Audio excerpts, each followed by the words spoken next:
ටිකේ එයාගේ නිහඬතාවය තුළ උත්තර හොයනවද? එයා පිටතින් පෙන්වන්නේ එක දෙයක්, ඇත්තටම එයාගේ හිත ඇතුලේ තියෙන්නේ වෙන දෙයක් කියලා ඔයාට දැනෙනවද? Hi, welcome to Queen of Pentacles. අද රීඩින් එකෙන් බලන්නේ ඔයාගේ no contact, ඔයාට පෙන්නන මුහුණ සහ එයාගේ හිත ඇතුලෙන් එයා සංගවාගෙන ඉන්න ඇත්ත අතර වෙනස. එයා ඇත්තටම ඔයා ගැන මොනවද හිතන්නේ? මොනවද එයාට දැනෙන්නේ? ඇයි මේ තරම් එයා නිහඬව ඉන්නේ? එයාගේ behavior එකේ මොන හරි improvements ඇති වෙයිද ඊළඟ සති 4 ඊළඟ මාසය ඇතුළත? ඔයා රීඩින් එක බලන දවසින් ඉඳන් සති 4ක් මාසයක් ඇතුළත ඉදිරි දවස් ටිකේදී එයාගේ behavior එකේ වෙනසක්, එයාගේ action එකක් තියනවාද? ඇයි එයා මෙහෙම කරන්නේ? මෙන්න මේ වගේ දේවල් වලට සහ එතනින් එහාට ගියපු දේවල් වලට තමයි අද අපි රීඩින් එකෙන් උත්තර හොයන්නේ. රීඩින් එකට යන්න කලින් මතක් කරන්න ඕන ඔයාගේ හිතේ ඉන්න කෙනා ගැන මගෙන් පර්සනල් රීඩින් එකක් ගන්න පුළුවන්. හිතේ ඉන්න කෙනා ගැන විතරක්ම නෙමෙයි, ඔයාගේ හිතේ තියෙන ඕනම ප්‍රශ්නයකට, ඔයා මේ වෙලාවේ මුහුණ දෙන ඕනම ප්‍රශ්නයකට සහ ඔයාගේ අනාගතය ගැන ඕනම රීඩින් එකක් ගන්න පුළුවන්. ස්ක්‍රීන් එකේ ඩිස්ප්ලේ වෙන WhatsApp නම්බර් එකට මැසේජ් එකක් සෙන්ඩ් කරොත් පර්සනල් රීඩින් එකක් වෙනවා. එහෙනම් අපි අද රීඩින් එකට යමු. ඔයාගේ no contact person ගේ current energy එකෙන් මම දකින්නේ එයා ගොඩාක් මිනිස්සුත් එක්ක ඉන්නවා. ගොඩාක් සෙනග පිරිවරාගෙන ඉන්නවා. ගොඩාක් යාළුවෝ එක්ක ඉන්නවා. එයාගේ වටේ සෙනග ගොඩාක් ඉන්නවා. ගොඩාක් කතා කරනවා, පාටිස් වලට යනවා, සමහර අය ඩ්‍රින්ක්ස් ගන්නවා. එතකොට සමහර අයගේ ඇඩික්ෂන්ස් මම දකිනවා, අවුටින් කරනවා. එතකොට සෝෂල් මීඩියා වල ගොඩක් කාලය ගත කරනවා. එයා ගොඩාක් කතා කරනවා. එයාගේ වටේ ඉන්න පිරිස එක්ක පරණ යාළුවෝ හොයාගෙන ගිහිල්ලා ඇවිදින්න යනවා. පරණ යාළුවෝ හොයාගෙන ගිහින් කතා කරනවා. එතකොට යාළුවොත් එක්ක ඩ්‍රින්ක්ස් වලට යනවා. මෙන්න මේ වගේ එයාගේ එක්ස්ටර්නල් වර්ල්ඩ් එක හරිම ഘോഷාකාරී. එයාගේ එක්ස්ටර්නල් වර්ල්ඩ් එක හරිම ඩිස්ට්‍රැක්ටඩ්. එයාගේ එක්ස්ටර්නල් වර්ල්ඩ් එක විවිධ විදිහේ දේවල් ගොඩාක් එකපාර වෙනවා. එයාව සතුටෙන් තියාගන්නයි එයා උත්සාහ කරන්නේ. ඔය දෙන්න කතා කරද්දී යාළු වෙලා ඉද්දී එයා emotionally fulfilled. emotionally fulfilled ගතියක් එයාගේ තිබිලා තියෙනවා. ඒ කියන්නේ එයා හිත ඇතුලෙන් සම්පූර්ණ විදිහට ඉඳලා තියෙනවා. ඔයා නැති වුනහම ඔයා නැති අඩුව පුරව ගන්න, එයාගේ මනස වෙහෙස ගන්න, එයාගේ මනසෙන් ඔයා ගැන හිතන්න නැතුව ඉන්න, එයා මෙන්න මේ විදිහට බිසි වෙන්න අරගෙන තියෙනවා. ඉතින් ඔය දෙන්නගේ රිලේෂන්ෂිප් එක ගැන දන්න අය ඉන්නවනේ. ඔය දෙන්නගේ රිලේෂන්ෂිප් එක ගැන දන්න අය ඉන්නවා. ඔය දෙන්න තරහ වුණ එක ගැන දන්න අය ඉන්නවා. ඉතින් මෙන්න මේ අය ඔයාගේ පර්සන් මෙන්න මේ අයත් එක්ක කතා නොකර ඉන්න උත්සාහ කරනවා. මොකද ඔයාගේ පර්සන්ට එයාගේ කටින් ඔයා ගැන තව කෙනෙක්ට දේවල් කියන්න අවශ්‍ය නැහැ. මොකද එහෙම කිව්වහම එයාට ඔයා මතක් වෙනවා. එයාට ඔයාව රීච් අවුට් කරන්න හිතනවා. එයාට ඔයාට කතා කරන්න හිතට එන සඩන් අර්ජ් එක තව දුරටත් පාලනය කරගන්න බැරි වෙන නිසා එයා පුළුවන් තරම් උත්සාහ කරන්නේ ඔය දෙන්නගේ රිලේෂන්ෂිප් එක ගැන දන්න අය එක්ක කතා නොකර ඉන්න, ඔයාලා තරහ වුණ එක ගැන දන්න අයත් එක්ක කතා නොකර ඉන්න. ඉතින් එයා උත්සාහ කරන්නේ ඔයා ගැන කවුරුත් අහනවාට එයා කැමති නැහැ. ඔයා ගැන කවුරුත් අහනවට එයා කැමති නැහැ. මොකද උනේ, ඇයි තරහ උනේ, මෙන්න මේ වගේ කරොත් යාළු වෙන්න පුළුවන්, කතා කරලා බලන්න, මෙන්න මේ වගේ දේවල් කියනවාටවත් එයා දැන් කැමති නැහැ. ඉතින් රීඩින් එක බලන සමහර අයට ඔය දෙන ඩේට් කරනවට අකමැති වෙලා හිටිය කට්ටියක් ඉන්නව නම් යාළුවෝ වෙන්න පුළුවන්, පවුලේ අය වෙන්න පුළුවන්. ඔය දෙන්නගේ රිලේෂන්ෂිප් එක තියනවාට කැමති නැති අය හිටියනම් අන්න ඒ අයට ඔයාගේ පර්සන් දැනගන්න දීලා නැහැ, දැනගන්න ඉඩ දීලා නැහැ. ඔය දෙන බ්‍රේක්අප් වුණා කියලා. ඒ කියන්නේ ඔයාලා no contact ඉන්න ඒ සිද්ධිය එයා ඒ අයට දැනගන්න ඉඩ දීලා නැහැ. ඔයාගේ පර්සන් ඉන්නේ හරීම uncomfortable stage එකක. මෙයා උත්සාහ කරනවා ඔය දෙන්නගේ මතකයන්ගෙන් ඈත් වෙලා ඉන්න. වර්තමානයේදී එයා ඔයාට පෙන්වන්නේ ඔයාගේ හිතේ විශ්වාසයක් ඇති වෙන විදිහට එයා හොඳින් ඉන්නවා කියලා. එයාගේ ජීවිතේ හොඳින් ඉන්නවා. එයා පවුලේ අයත් එක්ක හොඳින් ඉන්නවා. එයා පවුලේ අයත් එක්ක ඉස්සරහට යනවා. හිතට කිසිම කරදරයක් නැහැ. ඒ වගේම අපි අයින් උනේ for the best, for the very best. ඒ කියන්නේ අපි දෙන්න අයින් වෙන එක වෙන්න තිබ්බ දෙයක්. එහෙම නැත්නම් අපි අයින් උනේ අපි දෙන්නගේම හොඳට. ආයි අපිට අනාගතයක් නැහැ. මෙන්න මේ වගේ එයා ඔයාට පෙන්වන්න වෙන්න උත්සාහ කරනවා. එයා ඔයාගේ හිතේ විශ්වාසයක් ඇති කරවන්න උත්සාහ කරනවා. ටැරෝ කාඩ්ස් කියනවා එයා එළියට පෙන්නන හිනාව ඇතුලෙන් ලොකු ඉමෝෂනලි අන්ෆුල්ෆිල්මන්ට් එකක් ඇති වෙලා තියෙනවා. ලොකුවට හිනාවක් පෙන්නුවට එයා හොඳට ඉන්නවා. එයා move on වෙන ගමන් ඉන්නේ. it happened for the best කියලා එයා පෙන්නුවට එයාගේ හිත ඇතුලෙන් එයාට හිස් බවක් කලකිරීමක් හරිම සම්පූර්ණ නැති ගතයක් එයාට ඇති වෙන්න අරගෙන තියෙනවා. සතුටෙන් ඉන්න උත්සාහ කරන එකයි emotionally fulfilled වෙනවා කියන එකයි අතර ලොකු වෙනසක් තියෙනවා. එයා හිතුවට සිද්ධ වුණ දේවල් සිද්ධ වුණේ අපි දෙන්නාගේම හොඳට කියලා ඒක එයාගේ හදවත පිළිගන්න කැමති නැහැ. ඉතින් වෙච්ච දේවල් එක්ක එයා ඇත්තටම එයාට ඕන කරන දේවල් වුණත් එතන එයාට වෙච්ච දේවල් සහ එයාට අවශ්‍ය දේවල් අතරේ එයාට වෙන්න ඕන කරන කියන හිතට එන දේවල් අතරේ දැන් ලොකු වෙනසක් තියෙනවා. එයා හිතනවා මට ඕන දේ මම කරගත්තා. මට ඕනේ උනේ යාගෙන් ඈත් වෙන්න. මම ඈත් වුණා. මට ඕන උනේ අපි දෙන්නගේ රිලේෂන්ෂිප් එක නවත්තන්න. ඒක කරා. ඒක වුණා. මං ඒක කරා. ඇයි මට දැන් හිස් බවක් දැනෙන්නේ? මම දැන් සතුටින් ඉන්න ඕන. මොකද මට අවශ්‍ය කරන දේ වුණානේ. එයාගේ හිතේ තියෙන ආදරය, වේදනාව, දුක, කලකිරීම එයා සීල් කරගෙන, වහගෙන, යට කරගෙන හිත ඇතුලෙන් ඉන්න තමයි බලන්නේ. ඉතින් එයා ඔයාට මේ පෙන්නන දේවල් ඒ කියන්නේ එයා හොඳින් ඉන්නවා. ඒක ඇත්තටම හිතලාමයි එයා එහෙම කරන්නේ. එයා හිතලාමයි එයා හොඳින් ඉන්නවා කියලා ඔයාට පෙන්වන්නේ. එහෙම නැත්තම් නොදුනුවත්කමකට කරනවා නෙමෙයි. එයා ඒක හරීම පාලනයකින් like he control the entire narration. එයාට ඕන හැම දෙයක්ම පාලනයකින් ඔයාට පෙන්වන්න. හැම දෙයක්ම එයාට පාලනයකින් ඉන්න. මට ඕන දේ තමයි වෙන්නේ කියන එක ඔයාට පෙන්වන්න අවශ්‍යයි. ඉතින් ඒක එයා ඔයාට හිතලාමයි පෙන්වන්නේ. එයා හොඳින් ඉන්නවා ඔයාගෙන් ඈත් වුණාට පස්සේ කියලා. එයා මේ ටිකේ පෝස්ට් කරනවා නම් කියන්න ඕන දේවල්, කියන්න ඕන නැති දේවල් මොනවද? ඔයාට කතා කරන්න ඕන කොච්චර කාලයකට පස්සේද? no contact situation එක තව කොච්චර කාලයක් තියාගෙන ඉන්න ඕනද? කොහොමද confidently ඔයාට පෙන්වන්නේ එයා move on වුණා කියලා? මම හොඳින් ඉන්නවා, හිතට ප්‍රශ්නයක් නැහැ. මෙන්න මේ වගේ එයා ඔයාට confidently පෙන්වන්න හදන්නේ social media through. එහෙම නැත්නම් එයාගේ යාළුවෙක්ගෙන්. එතකොට එයා ඔයාට දෙන informations, එයාගේ ජීවිතයෙන් ඔයාට දෙන informations හරිම limited. එයා හිතනවා මෙන්න මේ දේ ඔයා දැනගන්න ඕන, so he publish it, so he post it. එයා හිතනවා ඔයා මේ දේ දැනගන්න ඕන මගේ ජීවිතය ගැන. දැන් ඔයා හිතන්නකෝ ඔයාලා break up වෙලා ඔයා අඬ ඉන්නපා එයා යාළුවොත් එක්ක outing එකකට ගිහිල්ලා එයා photos දානවා. so he wants you to see it. එයාට ඕන ඔයා ඒක දකින්නවට.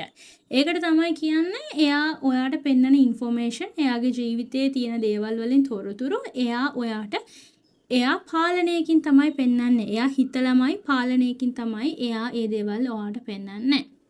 ඔයා වගේ එයා හිතට දැනුණ පෝස්ට් රීෂෙයා කරන්න නැතුව ඇති. එයා කරන්නේ අර මං කලින් කිව්වා වගේ ඔයාට දෙන්න ඕන informations කපටි විදිහට කිව්වොත් හරි කොහොම හරි ඔයාලට ඩිලිවර් කරනවා යාළුවෙගේ මාර්ගයෙන් හෝ social media වලින්. අනිත් දේ තමයි ඔයාට එයාගේ මේ වෙනස දරා ගන්න බැරි නම් පුළුවන් තරම් එයාගේ social medias වලින් ඔයා චුට්ටක් ඈත් වෙලා ඉන්න එක ගොඩක් ඔයාගේ mental health එකට හොඳයි. අනිත් දේ තමයි ඔයාගේ person, ඔයාගේ no contact person ඔයාගේ behavior එක, ඔයාගේ හැසිරීම් රටාව එයාගේ හිතෙන් analyze කරනවා කියලාත් කියන්න ඕන. මාසයකට වඩා වැඩි නම් ඔයාලගේ මේ no contact situation එක කියන්න ඕන එයා ඔයා ගැන දැනගන්න කැමැත්තෙන් දේවල් වගේක් ඉන්නවා. එයා ඒ දේවල් දැනටමත් හොයලා ඔයා ගැන ඒ විස්තර ටික එයායි දැනගෙන ඉන්නේ. ඒ විස්තර තමයි ඔයා move on වුණාද, ඔයාට මොන හරි exams තිබ්බනම් ඔයා ඒ දේවල් කරාද, එතකොට ඔයාගේ job එකේ මොන හරි ප්‍රශ්න තිබ්බනම්, ඔයාගේ ගෙදර ප්‍රශ්න තිබ්බනම් ඒ දේවල් විසඳලා ඉවරයිද, ඔයාට වෙන කෙනෙක් ඉන්නවද, මෙන්න මේ වගේ දේවල්. සමහර අයගේ no contact person නම් ඔයා ගැන සැක කරනවා කියලාත් කියන්න ඕන. ඒ කියන්නේ ඔයාට කෙනෙක් ඉන්නවා, ඔයා කෙනෙක්ව ඩේට් කරනවා. එන්න ඒ වගේ එයාගේ හිතේ සැකයක් තියෙනවා. එයාට ඔයා ගැන ඇත්තටම දැනෙන්නේ මොනවද කියලා කිව්වොත් එයාට ඕන ඇත්තටම පාලනයකින් ඉන්න, පාලනය කරගෙන ඉන්න හැම දෙයක්ම. හිතේ තාම ඔයා ගැන ෆීලිංග්ස් නැති වෙලා නැහැ. ඒත් ඒ ෆීලිංග්ස් තියෙන පැත්තට ඇවිදන් යනවට වඩා එයා කරන්නේ එයා උත්සාහ ගන්නේ එක තැන ඉන්න. ඔයාගේ පර්සන්ට යම් කිසි විදිහකට ඔයාව චැලෙන්ජ් එකක් වෙලා තියෙනවා. ඔයා හිතන විදිහ වෙන්න පුළුවන්, ඔයාගේ කොන්ෆිඩන්ට් එක වෙන්න පුළුවන්. ඒක යාට යම් කිසි විදිහක චැලෙන්ජ් එකක් වෙලා තියෙනවා. මට මෙයාව යට කරගෙන ඉන්න ඕන, මට මෙයාව කන්ට්‍රෝල් කරගෙන ඉන්න ඕන කියන එක යාට තව තවත් එයාගේ හිතට දැනෙන්න අරගෙන තියෙනවා. මේ වෙලාවේදී මම කොහෙවත් කියන්න නැහැ එයාව කන්ට්‍රෝල් කරන්න හදන එක එයාගේ ඒ බිහේවියර් එක හරි කියලා. මම රීඩින් එකෙන් කරන්නේ එයාගේ හිතේ තියෙන දේවල්, එයාගේ කරන්ට් සිටුේෂන්ස්, එයා ඔයාලට පෙන්වන දේවල් සහ එයාගේ ඇත්තම සිතුවිලි මොන වගේද, එයාගේ ඉදිරි කාලේ රියැක්ෂන්ස්, මෙන්න මේ වගේ දේවල් ඔයාගේ රීඩින් එකේදී කියන එක විතරයි. එහෙම නැත්නම් එයාගේ බිහේවියර් එක මම හරි කියලා කියන්නේ නැහැ. මේ වෙලාවේදී එයා කිසිම උත්සාහයක් ගන්න නැහැ ඔය දෙන්නගේ කනෙක්ෂන් එක රැපෙයා කරගන්න. එයා දන්නවා ආය පාරක් කනෙක්ෂන් එක ඇති කරගන්නව නම් කන්සිස්ටන්සි එක. එයා වගකීම් දරන්න ඕන. ඊටත් වඩා එයාට අමාරුම දේ. ඊටත් වඩා එයාට අමාරුම දේ මොකද්ද? කමියුනිකේට් කරන එක. ඉවසන එක සහ එයාගේ යම් හැසිරීම් වලට වෙනස්කම් සිද්ධ වෙන්න ඕන. ඔයාගේ පර්සන්ගේ හිතේ රිලේෂන්ෂිප් එක පටන් ගන්න කරේජ් එක නැති වෙලා ගිහිල්ලා තියෙනවා. එයා හිතනවා නෙමෙයි, එයා විශ්වාස කරනවා. It's more like they believe. Yes. It's more like they believe. එයා විශ්වාස කරනවා සම්බන්ධය නැවත පාරක් ඇති කරගන්න, reunite වෙන්න, affair එක කරගෙන යන්න එයාට දෙන්න පුළුවන් මට්ටමට වඩා effort එකක් දැන් අවශ්‍යයි. ඒ වගේම මෙයාට දැන් උත්සාහ කරලත් මහන්සි. බැනගෙනත් මහන්සි, රණ්ඩු ගල්ලත් මහන්සි. සමහර අයට එකම දේ නැවත නැවත රිපීට් වෙවි, එකම මිස්ටේක් එක, එකම වරද්ද, එකම සයිකල් එක නැවත නැවත රිපීට් වෙවි තියලා දැන් යාලට මහන්සි. ඔය දෙන්න අතරේ තිබ්බ ස්පාර්ක් එක නැති වෙලා ගිහින් ඒකින් මං කියන්නේ නැහැ ඔක්කොම එයාගේ හිතේ තියෙන ඔයා ගැන ඩිසයර්ස්, එතකොට ආකර්ෂණය, ඒ ආදරේ නැති වෙලා ගිහින් කියලා එනර්ජි එක නැහැ ඉස්සරහට ෆෑ එක අරන් යන්න. ඉතින් මේක ජෙනරල් රේඩියන් එකක්. ජෙනරලි හැමෝටම ගැලපෙන්නයි කියන්නේ. මම දන්නවා ඔයාලා රෙසනේට් වෙන දේ විතරයි රීඩින් එකෙන් ගන්න කියලා. සම්පූර්ණයෙන්ම හිතේ ඔයා ගැන තියෙන ආකර්ෂණය, ඒ ආදරේ, ඒ තිබ්බ කෙමිස්ට්‍රි එක, ඔයත් එක්ක නැවත පාරක් යාළු වෙන්න තියෙන ඌමනාව නැති වෙලා ගිහිල්ලා නැහැ. සම්පූර්ණයෙන්ම නැති වෙලා ගිහිල්ලා නැහැ. ඒ ෆීලිංග්ස් එයා යටපත් කරගෙන ඉන්නේ. ඒ ෆීලිංග්ස් එයා යටපත් කරගෙන ඉන්න උත්සාහ කරනවා. ඉතින් ඒ ෆීලිංග්ස් යටට ගිහිල්ලා දැන් උඩට ඇවිල්ලා තියෙන කලකිරීම, මොටිවේෂන් එක අඩුකම, ප්‍රතික්ෂේප වීමේ බය, චිත්ත වේගීය වෙහස, මෙන්න මේ වගේ හරිම ලෝ ෆීලිංග්ස් එයාගේ උඩට ඇවිල්ලා තියෙනවා. ඉතින් මේ ජෙනරල් රීඩින් එකේදී ඔයාලට ජෙනරලි මම දේවල් කියන්න. මොකද අප්ලෝඩ් කරාට පස්සේ මේ රීඩින් එක ගොඩාක් අය බලනවා. පර්සනලි ඔයාලගේම ඩීටේල්ස් වලට රීඩින් එකක් ගන්න කැමති නම් ස්ක්‍රීන් එකේ ඩිස්ප්ලේ වෙන WhatsApp නම්බර් එකට මැසේජ් එකක් සෙන්ඩ් කරන්න. ඊළඟ සති 4ේදී ඉමෝෂනල් බ්ලොක් එක දිගටම තියෙන ලොකු ඉඩක් තියෙනවා. ඒ කියන්නේ එයාගේ හිතේ තියෙන ඒව එයා ඔයාට අවංකව කියන්න තියෙන ඉඩ ගොඩක් අඩුයි. සමාව ගන්න, එයාගේ වර්නරබිලිටි එක ඔයාට පෙන්වන්න, හදවතේ තියෙන ඇත්තම හැඟීම්, ඒ කියන්නේ හදවත විවෘත කරලා ෆීලිංග්ස් ඔයාට ඇත්තටම මම මෙන්න මේ වගේ හිතන්නේ, මම මෙන්න මේ වගේ මට දැනෙන්නේ, මට මෙන්න මේ දේ අවශ්‍යයි, මට මෙන්න මේ උදව් ඔයාගෙන් ඕන, මෙන්න මේ වගේ දේවල් එයා ඔයාට විවෘත වෙලා එයාගේ වර්නරබිලිටි එක පෙන්වන්න තියෙන එක ගොඩාක්ම අඩුයි ඉදිරි සති 4ේදී. එයා යටපත් කරගෙන ඉන්න තමයි උත්සාහ ගන්නෙ. ඔය දෙන්නට එකම වෙලාවේදී ඇත්තම කියනවා නම් ඕන කරන්නේ දේවල් විරුද්ධ දේවල්. එයාගේ හිතේ තියෙන්නේ ඩිසිෂන්ස් දෙකයි. පළවෙනි ඩිසිෂන් එක තමයි ඔයාගෙන් ඈත් වෙන්න, එයාගේ ප්‍රයිඩ්ෆුල් ගතියත් එක්ක, එයාගේ ප්‍රයිඩ්, එයාගේ ඊගෝ එකත් එක්ක ඒක ආරක්ෂා කරගෙන ඉස්සරහට යන්න.